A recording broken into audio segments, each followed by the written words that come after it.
కరీంనగర్లో graduate MLC ఎన్నికలకు counting continue అవుతుంది. కలెక్టరేట్లో మొత్తం 35 టేబుల్ ఏర్పాటు చేయగా 21 టేబుల్స్ గ్రాడ్యుయేట్ ఓట్ల కౌంటింగ్, 14 టేబుల్ టీచర్ ఓట్ల కౌంటింగ్ జరుగుతుంది.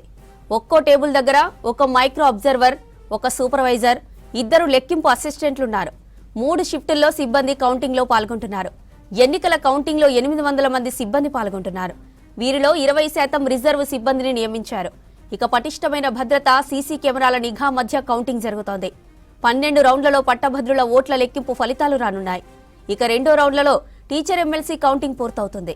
ఇక గ్రాడ్యుయేట్ సెగ్మెంట్లో 56 మంది, టీచర్ ఎమ్మెల్సీ స్థానానికి 15 మంది పోటీలో ఉన్నారు.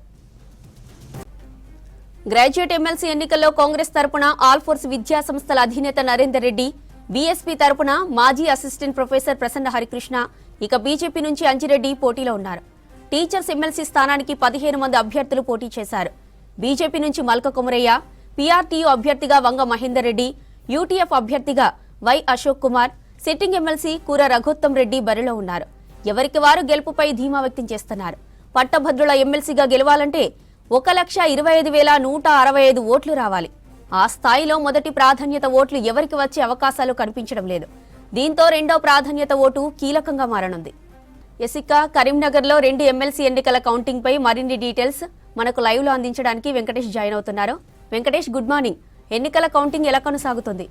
గుడ్ మార్నింగ్ జ్యోతి. మొత్తంగా కరీంనగర్, మెదక్, ఆదిలాబాద్, నిజామాబాద్ పట్టభద్రుల అండ్ టీచర్ ఎమ్మెల్సీ ఎన్నిక ఫలితాలు ఉత్కంఠ రేపుతున్నాయి. జరిగిన పోలింగ్ తీరు కావచ్చు, బయట జరిగిన ప్రచారం కావచ్చు, ఇవన్నీ నేపథ్యంలో ఎవరికి వారే గెలుపు ధీమా వ్యక్తం చేస్తున్నారు. చూడొచ్చు, మనం present Karimnagar Ambedkar indoor stadium దగ్గర ఉన్న కౌంటింగ్ కేంద్రం దగ్గర కొద్దిసేపటి క్రితం 8 గంటలకు స్ట్రాంగ్ రూమ్లు ఓపెన్ చేసి బ్యాలెట్ బాక్సులన్నీ కూడా బయటికి తీశారు. బ్యాలెట్ బాక్సులు కౌంటింగ్ ఏజెంట్ల సమక్షంలో ఓపెన్ చేసి డ్రమ్ములలో కుమ్మరించే ప్రాసెస్ జరుగుతూ ఉంది. ఇవన్నీ చాలా గ్రాడ్యుయేట్ ఎమ్మెల్సీ ఓట్లు మొత్తం 2,50,368 ఓట్లు పోలైనాయి. ఈ పోలైన ఓట్లన్నింటినీ కూడా మనము డ్రమ్ములలో నింపి మొత్తం 4 ఉమ్మడి జిల్లాలు, 4 కొత్త జిల్లాల పరంగా చూస్తే 15 జిల్లాలు, కాన్స్టిట్యూన్సీల పరంగా చూస్తే 42 కాన్స్టిట్యూన్సీలో ఈ ఎన్నికలు ప్రభావితం చూపెట్టబోతున్నాయి. ఈ ఓట్లన్నీ కూడా జంబులు చేసి వాటిని 50 ఓట్లు చొప్పున కట్టబోతున్నారు. అదేవిధంగా టీచర్ ఎమ్మెల్సీకి సంబంధించి కూడా అవి వేరే ఓట్లు చేసి అవి కూడా సేమ్ 50 చొప్పున కట్టలు కడతారు. కొన్ని జిల్లాల్లో 25 చొప్పున అయితే ఇక్కడ మాత్రం 50 చొప్పున కట్టాలని నిర్ణయించారు.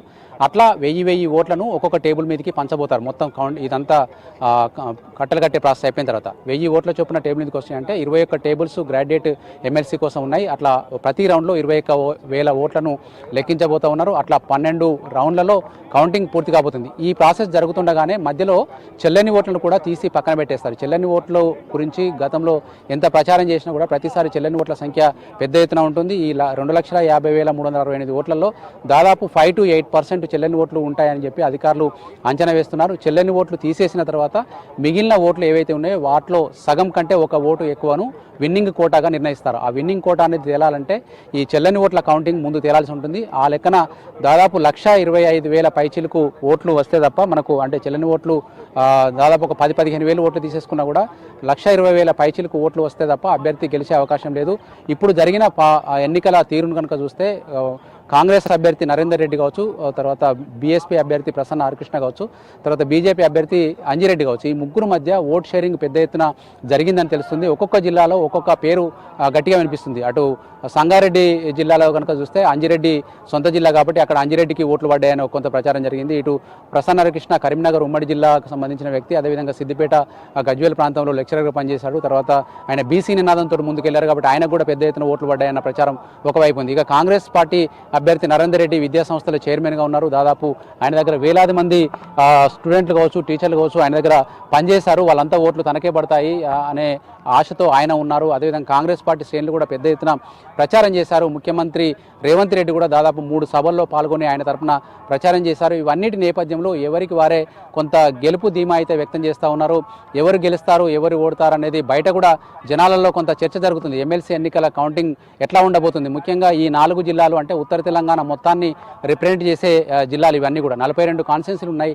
తర్వాత 15 కొత్త జిల్లాల ప్రకారం 15 కొత్త జిల్లాలు ఉన్నాయి. ఇక్కడ గెలిసే అభ్యర్థి మొత్తం రాజకీయాలలో కూడా కొంత ఒక చర్చకు దారితీసే అవకాశం ఉంది. ఓవరాల్గానైతే బీజేపీ టీచర్ ఎమ్మెల్సీ కూడా పోటీ చేసింది, కానీ అక్కడ ఇతర పార్టీలు ఏవి పోటీ చేయలేదు. కాకపోతే పీఆర్టీ నుంచి వంగ మహేందర్ రెడ్డి కావచ్చు, యూటీఎఫ్ నుంచి అశోక్ కుమార్ కావచ్చు, తర్వాత సిట్టింగ్ ఎమ్మెల్సీ రఘుత్తం రెడ్డి కూడా పోటీలో ఉన్నారు. అక్కడ కూడా టీచర్ ఎమ్మెల్సీ కూడా ఎవరికి ఓటు ఎక్కువ పడుతుంది అనేది ఆసక్తికరంగా నెలకొంది. అక్కడ టీచర్ కమ్యూనిటీ పరంగా చూస్తే మొత్తం 27,000 పైచీలకు 27,088 ఓట్లు ఉంటే 24,000 పైచీలకు ఓట్లు పోలేని, దాదాపు 92% దాకా ఓట్లు పోలేని. ఆ 92% ఓట్లలో అవి కేవలం 2 రౌండ్లలో మాత్రమే కౌంటింగ్ తేలబోతుంది. సాయంత్రం కల్లా టీచర్ ఫలితం అయితే రాబోతుంది. కాకపోతే గ్రాడ్యుయేట్ ఎమ్మెల్సీ ఫలితం కోసం మాత్రం చాలా టైం తీసుకునే అవకాశం ఉంది. మొదటి ప్రాధాన్య ఓట్లు కనుక మనకు లెక్క తేలకపోతే 51% రాకపోతే కనుక రెండో ప్రాధాన్యత ఓట్లను మొత్తం జంబో బ్యాలెట్ కింద జరిగింది. 56 మంది అభ్యర్థులు బరిలో ఉన్నారు. ఈ మొత్తం లిస్ట్ అవుట్ చేసిన తర్వాత అత్యల్పంగా ఫస్ట్ ప్రయారిటీ ఓట్లు ఎవరికి వచ్చినాయో వాళ్ళ ఓట్లను తీసుకొని ఎలిమినేట్ చేస్తారు. ఎలిమినేట్ చేసేటప్పుడు సపోజ్ లాస్ట్ పర్సన్, అది 56వ పర్సన్ కావచ్చు, 55వ పర్సన్ కావచ్చు, ఎవరో ఒక పర్సన్కు లీస్ట్ ఓట్లు వస్తే కనుక అతనికి వేసిన వాళ్ళు రెండో ప్రయారిటీ కూడా కొంతమందికి వేసే అవకాశం ఉంది. వాటిని రెండో ప్రయారిటీ కింద పైకి క్యారీ ఫార్వర్డ్ చేస్తూ చూస్తారు. అప్పటికి రాకపోతే మరొక అభ్యర్థిని ఇట్లా ఎలిమినేట్ చేస్తూ చివరికి కోటా నిండే వరకు కూడా ఈ ప్రాసెస్ జరుగుతూ ఉంది. గతంలో మనకు 2019లో ఎన్నికలు జరిగినప్పుడు అప్పుడు తక్కువ ఓట్లు ఉండేవి. తర్వాత అప్పుడు MLC Jeevan Reddy first priority ఓటుతోటి గెలిచాడు. అయినా తెల్లవారుజామున 2-3 గంటల వరకు కూడా ఫలితం తేలలేదు. ఫస్ట్ ప్రియారిటీకి అంత టైం పట్టిందంటే సెకండ్ ప్రియారిటీ పోవచ్చు, లేకుంటే కొన్నిసార్లు థర్డ్ ప్రియారిటీ కూడా పోవచ్చు. కాకపోతే ఈసారి ఓట్లేసిన వాళ్ళంతా కూడా కొంత టాక్టిక్స్గా ఓట్లేసినట్టుగా కూడా మనకు అర్థమవుతుంది. ఓవరాల్గా ఓట్లేసిన వాళ్ళు మొత్తం 56 మంది అభ్యర్థులున్నా కూడా కేవలం 2-3 ప్రియారిటీలకు మాత్రమే పరిమితమయ్యారు. కొన్ని పార్టీలు అయితే ఒకటే ప్రియారిటీ ఇచ్చి వదిలేయాలని చెప్పారు.